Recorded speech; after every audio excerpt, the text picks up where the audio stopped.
Assalamualaikum warahmatullahi wabarakatuh. Waalaikumsalam warahmatullahi wabarakatuh. Selamat pagi. Pagi. Gimana kabarnya kalian, sehat? Alhamdulillah. Sebelum memulai pembelajaran hari ini, marilah kita berdoa sesuai dengan agama dan kepercayaannya masing-masing. Silakan kepada KM untuk memimpin doanya. Siap. Doa mulai.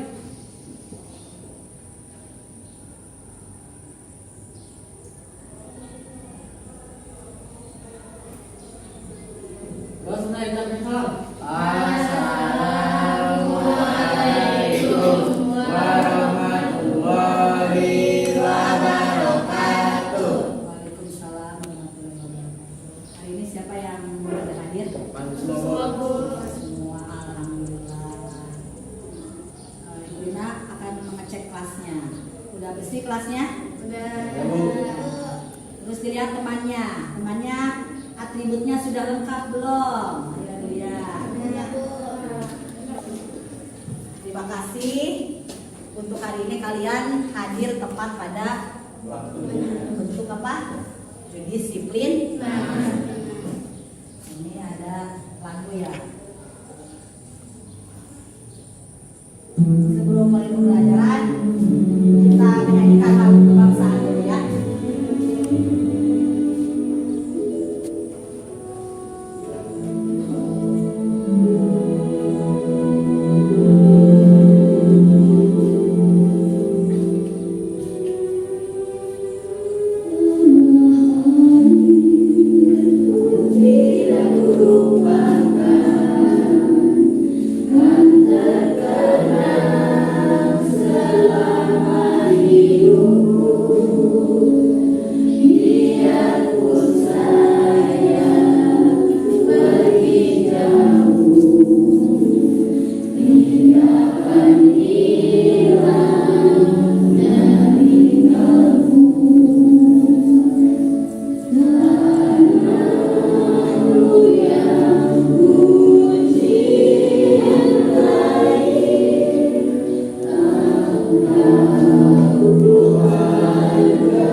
Melihat kamu hari ini kayaknya kurang bersemangat ya.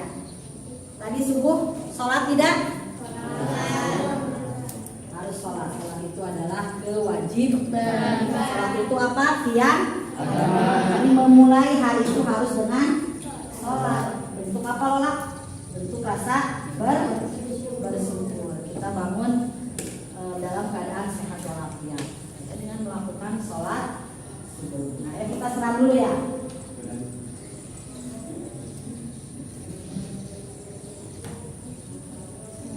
Coba berdiri.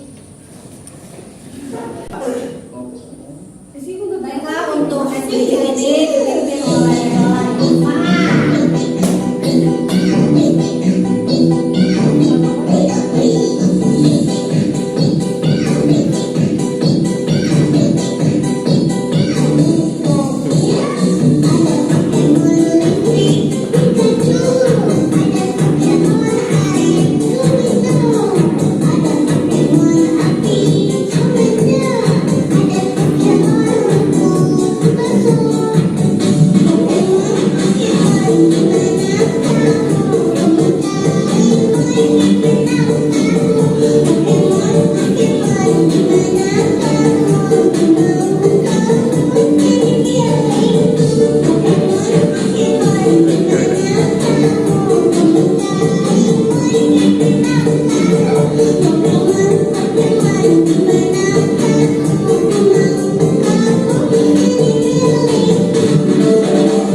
Nah, semangat. Terima kasih. Mulai pembelajaran hari ini, tolong dipersiapkan dulu buku paketnya, buku modulnya, dan juga alat-alat tulis. Nah, ini hari ini Ibu Lina akan membahas tentang apa? Tentang bab 3, yaitu partisipasi warga negara dalam sistem politik di Indonesia.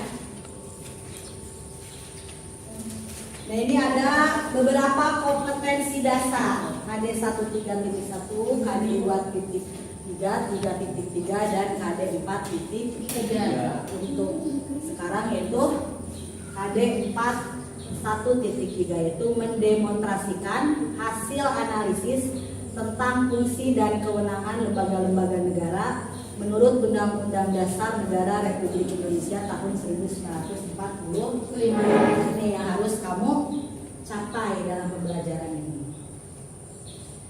Nah, selanjutnya ada tujuan pembelajaran. Silakan Dika dibaca tujuan pembelajarannya.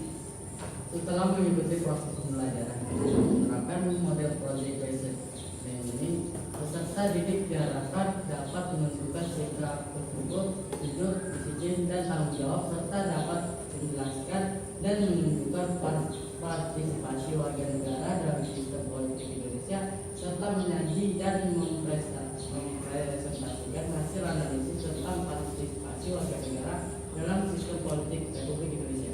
Nah, ini proses pembelajaran dengan model project based learning, itu pembelajaran yang berbasis proyek. Insya Allah Bu Rina hari ini akan mengajarkan kamu tentang bagaimana cara membuat poster, itu proyeknya. Nah, ini diharapkan dapat menunjukkan sikap bersyukur, jujur, dan disiplin. Jujur, siapa yang jujur? Baiklah, ada video tentang pemilu, silahkan kalian simak ya.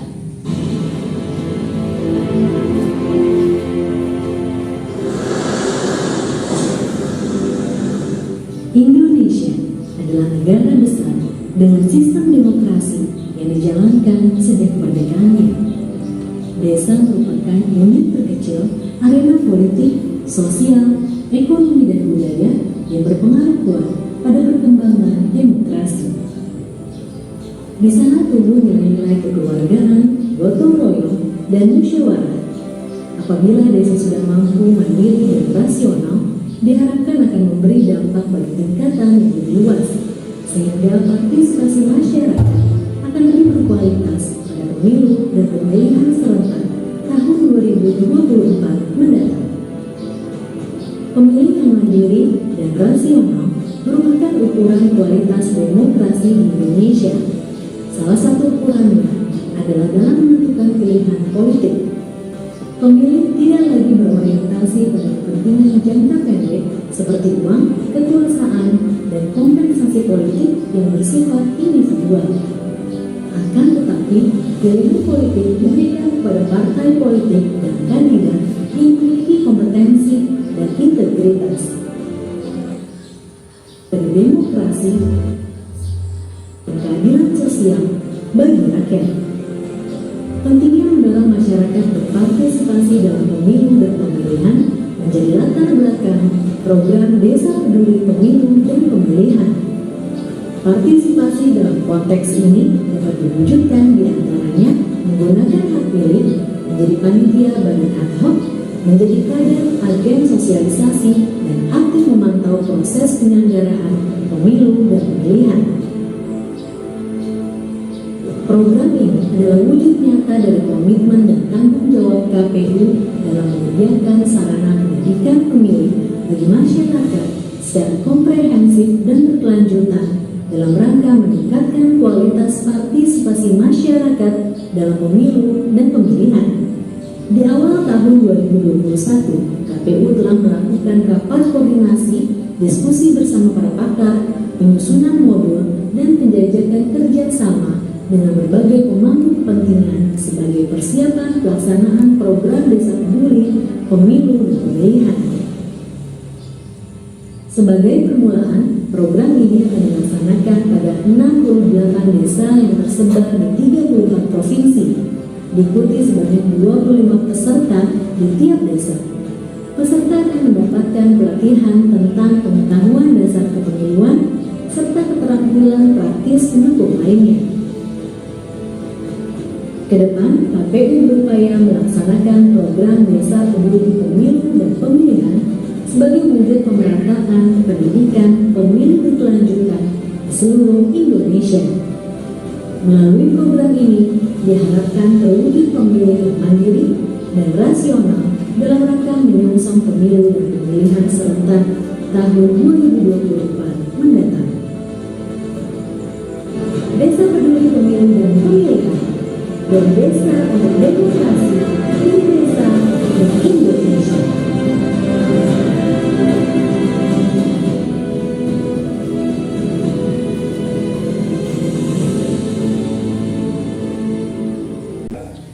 Baiklah, Ibu akan lebih lanjutnya menjelaskan tentang bab 3. Ya, namun sebelumnya kita mengingatkan pelajaran minggu kemarin. Itu tentang apa? Tentang tata kelola pemerintahan yang baik. Siapa yang masih ingat pelajaran yang kemarin? Coba Wiwi, apa itu tata kelola pemerintahan yang baik? Tata kelola pemerintahan yang baik merupakan suatu konsep yang akhir-akhir ini banyak dibahas dalam ilmu politik dan administrasi publik, terutama dalam hubungannya dengan demokrasi, masyarakat sipil, partisipasi rakyat, hak asasi manusia, dan pembangunan masyarakat secara berkelanjutan. Tata kelola pemerintahan yang baik kemarin sudah dipraktekkan dengan metode apa? Role playing atau bermain peran. Ada yang menjadi apa? Ada yang menjadi presiden, ada yang menjadi menteri. Nah, itu kamu akan tahu, oh begini ternyata tata kelola pemerintahan yang baik dalam kehidupan sehari. Karena akan menjelaskan tentang peta konsep. Yang pertama, jadi partisipasi warga negara dalam sistem politik Indonesia itu ada beberapa konsep. Yang pertama, pengertiannya. Kamu harus tahu pengertian dari partisipasi politik, terus bentuk partisipasi dan perilakunya, ciri-ciri masyarakat politik, pengertian masyarakat politik, dan landasan dalam hukum partisipasi politik. Ini ada beberapa pengertian dari partisipasi politik. Coba siapa yang mau membacakan? Ayo, Nenek dibacakan. Secara umum apa itu partisipasi politik? Secara umum, rasanya disebut dengan partisipasi politik. Partisipasi politik secara umum berarti keterlibatan seseorang atau sekelompok orang dalam suatu kegiatan politik. Nah, ini jadi pengertian dari partisipasi politik itu kegiatan yang dilakukan oleh warga negara, baik secara individu maupun kolektif. Tadi kalian sudah menyimak video tentang apa tadi? Kalau yang lamun, kalau yang ngomong aja memikirkan pasalnya pasti enggak. Nah, tentang apa Lola? Tentang ya pemilu yang akan dilaksanakan 2024. Dalam rangka apa? Dalam rangka pemilihan presiden. Bu, kapan saya Bu ikut pemilu Bu? Misalnya suka ada yang sangat antusias, saya mau memilih ini nih Bu, misalnya presidennya. Namun belum waktunya. Karena syarat untuk mengikuti pemilu itu harus apa? Usia harus 17 17 tahun. Dan apa? Dan mempunyai kartu tanda. Nanti kan ya, tadi itu contoh tentang partisipasi politik.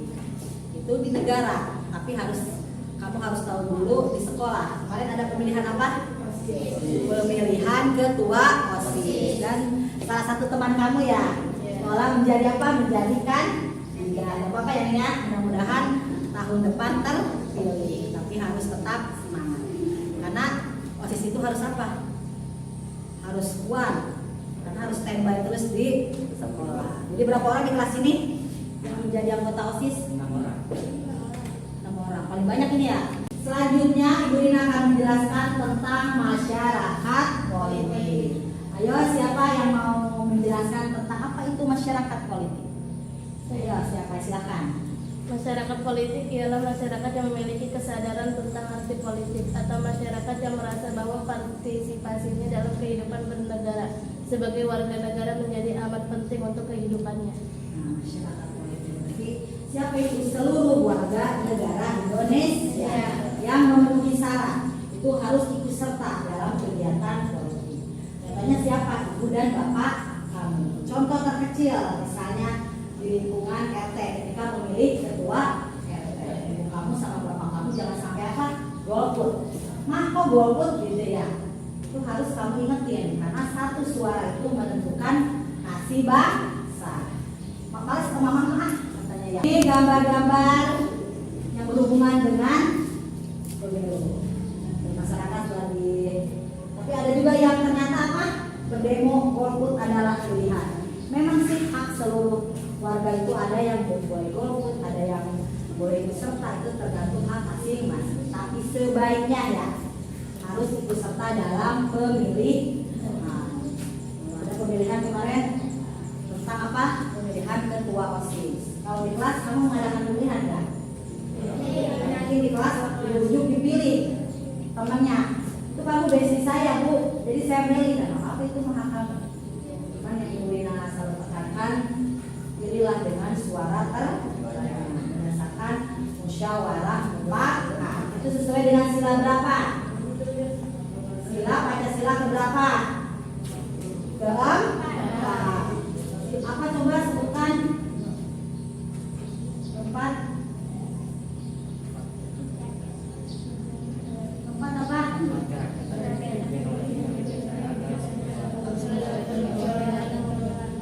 Selanjutnya ada lembar kerja peserta didik ya.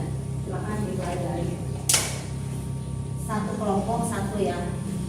Ibu Rina sudah membagi dalam 3 kelompok. Silakan dipelajari ini lembar kerja peserta didik, yaitu materi tentang partisipasi warga negara dalam sistem politik. Jadi proyeknya yaitu membuat apa? Membuat PowerPoint dan poster. Jadi apa? Yang pertama bahannya itu harus apa? HP Android dan aplikasi Canva. Udah pada punya aplikasi Canva-nya? Udah dong kalian ya. Tapi bisa kan buatnya? Salah satu contoh poster. Apa itu poster? Ada yang tahu poster? Iklan ya. Siapa lagi? Lola, poster apa? Ya, poster itu adalah media komunikasi. Salah satu tujuan dari poster itu untuk mengajak orang lain ikut serta. Jadi setelah melihat poster atau melihat spanduk, otomatis orang lain itu tertarik. Nah, makanya syarat-syarat untuk membuat poster itu harus apa? Yang pertama memperhatikan apa? Memperhatikan fisiknya. Jadi poster itu harus apa? Harus menarik, baik itu dari warna, baik itu dari kata-katanya. Coba lihat di contoh yang Ibu Rina itu tentang poster pemilu ya. Itu bermartabat, berorientasi pemikiran baru tentang demokrasi. Pertama orang melihat, waduh keren banget ini. Ya, terus dibaca, pemilu bermartabat berarti mengajak untuk melakukan apa? Pemilihan umum. Jadi kalau kamu membuat poster tapi kata-katanya tidak berkualitas atau tidak ada unsur mengajak, itu namanya bukan poster, hanya berbentuk apa? Tulisan saja. Sistem kepartaian dan pemilu misalnya, atau hai ikut aku yuk, masa begitu ya. Jadi bahasanya harus elegan, bahasanya harus singkat, padat dan jelas, tapi mengandung sebuah tujuan. Nah, ini seperti ini ya. Wujudkan pilkada bermartabat, satu suara untuk semua misalnya ya. Berarti kalau ini kan ya, berarti dia sudah mempunyai tanda mencoblos. Bisa kan memang itu? Jadi yang pertama apa? Harus mempersiapkan dulu aplikasi dan menentukan temanya, apa temanya dari poster kamu untuk setiap kelompok. Dan ini untuk PPT harus, karena Ibu Rina ingin kamu menyajikan dan mempresentasi. Siap ini? Siap. Baiklah, untuk selanjutnya ini teman-teman kalian sudah siap dengan PowerPoint-nya untuk presentasi tugas dari Ibu Rina, yaitu tentang partisipasi warga negara dalam sistem politik di Indonesia, itu untuk kelompok 1 dulu ya. Silahkan kepada Assalamualaikum warahmatullahi wabarakatuh. Waalaikumsalam warahmatullahi wabarakatuh. Di sini kami akan mempresentasikan PowerPoint yang telah kami buat tentang partisipasi warga negara dalam sistem politik di Indonesia. Selanjutnya, partisipasi warga negara dalam sistem politik di Indonesia merupakan salah satu wujud kebebasan hak berdemokrasi. Upaya menjunjung tinggi konstitusi dan ideologi terdapat dalam hak kebebasan di lingkup sosial politik. Dengan adanya jaminan tersebut, secara tidak langsung aspirasi masyarakat dapat tersalurkan. Assalamualaikum warahmatullahi wabarakatuh. Waalaikumsalam warahmatullahi wabarakatuh. Perkenalkan, nama saya Sabila Rehanum dari kelas 10 IPS 1. Dan ini teman-teman saya. Perkenalkan, nama saya Wiwi Nabila dari kelas 10 IPS 1. Saya Rindra Permatasari dari kelas 10 IPS 1. Saya Nur Fadila dari kelas 10 IPS 1. Kami ini akan mempresentasikan partisipasi warga negara dalam sistem politik di Indonesia. Ya, saya akan mempresentasikan partisipasi warga negara dalam sistem politik di Indonesia merupakan salah satu wujud kebebasan hak demokrasi. Upaya menjunjung tinggi konstitusi dalam ideologi terdapat dalam hak kebebasan di lingkup sosial politik. Dengan adanya menjamin tersebut atau jaminan tersebut, secara tidak langsung aspirasi masyarakat dapat tersalurkan.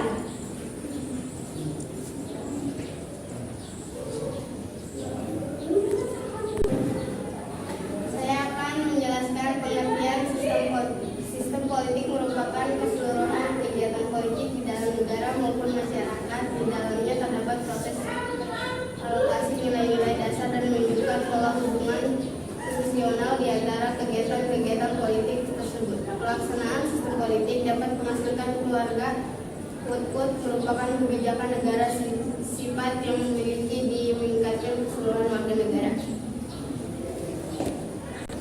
Ciri-ciri sistem politik yang pertama yaitu memiliki daya jangkau yang universal dan mencakup seluruh anggota masyarakat. Kedua, terdapat kontrol yang bersifat mutlak. Dan yang ketiga, terdapat hak membuat keputusan yang bersifat mengikat dan diterima secara sah. 4. Memiliki kekuatan legalitas dan keputusan di dalamnya bersifat otoritatif. Dipersilakan dari kelompok yang lain, ada yang mau bertanya? Ya, silakan. Jelaskan partisipasi politik. Jelaskan partisipasi politik. Tetap pengertiannya ya Neng ya. Silakan kepada kelompok 1 untuk menjelaskan. Partisipasi partisipasi politik adalah kegiatan yang dilakukan oleh warga negara, baik secara individu maupun kolektif, atas dasar keinginan sendiri maupun dorongan dari pihak lain, yang tujuannya untuk memengaruhi keputusan politik yang akan diambil oleh pemerintah agar keputusan tersebut menguntungkannya. Mengerti? Kelompok 2 yang dijelaskan sama kelompok 1. Ayo sekarang coba yang lain. Apa contoh sistem politik di lingkungan sekolah? Peran siswa dalam perilaku politik dapat dilakukan melalui kegiatan-kegiatan mencerminkan pelaksanaan demokrasi di lingkungan sekolah, yaitu mengikuti forum-forum diskusikan atau musyawarah yang diselenggarakan di sekolah. Terus ikut berperan dalam pemilihan ketua kelas, ketua OSIS, dan ketua organisasi ekstrakurikuler seperti pramuka, pencipta alam, PMR, Paskibra, dan lain sebagainya.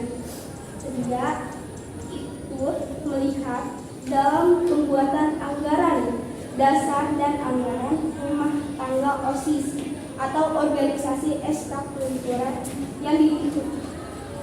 Gimana itu kelompok 3 mengerti? Mungkin pemilihan ketua kelas langsung jadi, tahu ada kepala sekolah datang itu udah ketua kelasnya dia aja, bisa seperti itu.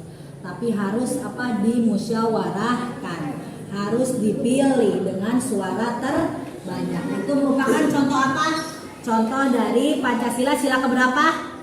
Sila keempat, yaitu kerakyatan yang dipimpin oleh hikmah kebijaksanaan dalam permusyawaratan. Boleh kita berbeda pendapat, saya nggak mau KM-nya itu galak banget, musuh saya misalnya ya. Ngapain Bu, saya suka Bu yang itu Bu, boleh kita berpendapat seperti itu hak masing-masing. Tapi ketika memilih ketua kelas itu harus dengan suara terbanyak. Ngerti? Udah kelompok ini? Udah, silakan ditutup. Jadi berarti kan tentang partisipasi politik di sekolah. Contohnya dalam pemilihan KM dan ketua OSIS. Silakan ditutup. Saya Nyeri dari kelompok ini. Wassalamualaikum warahmatullahi wabarakatuh. Tepuk tangan semua. Baiklah, untuk pembelajaran hari ini Ibu cukupkan sekian. Namun sebelumnya kita harus dapat mengambil kesimpulan dan refleksi. Coba siapa yang dapat menarik kesimpulan dari pembelajaran Ibu Lina? Jadi kesimpulannya adalah bentuk partisipasi dan perilaku politik dimulai dari bangsa dan negara, masyarakat, keluarga, dan sekolah. Jadi bentuk partisipasi dan perilaku politik itu dimulai dari keluarga, sekolah, masyarakat, bangsa, dan negara. Tadi sudah Ibu Lina contohkan. Dan intinya adalah kita harus dapat menghargai pendapat orang lain, tidak memaksakan pendapat kepada orang lain. Itu salah satu pelajaran yang dapat kita ambil untuk hari ini. Dan selanjutnya Ibu Lina akan mengadakan evaluasi. Silakan kalian mengerjakan tugas dari Ibu Lina.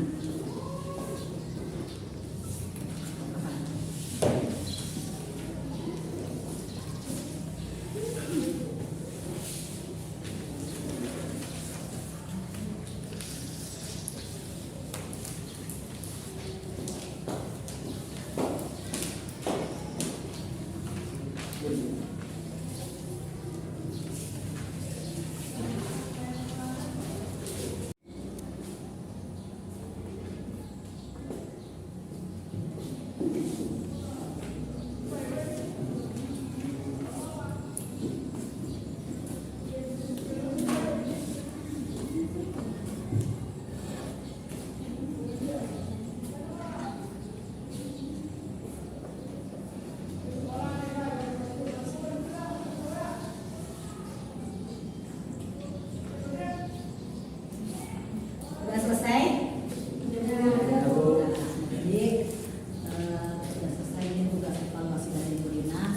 Nah ini untuk pembuatan kanva dan poster ya. Jadi Ibu Lina kasih jadwal 1 minggu pembuatannya ya. Tolong dikerjakan dengan sebaik-baiknya. Ini Ibu Lina kumpulkan.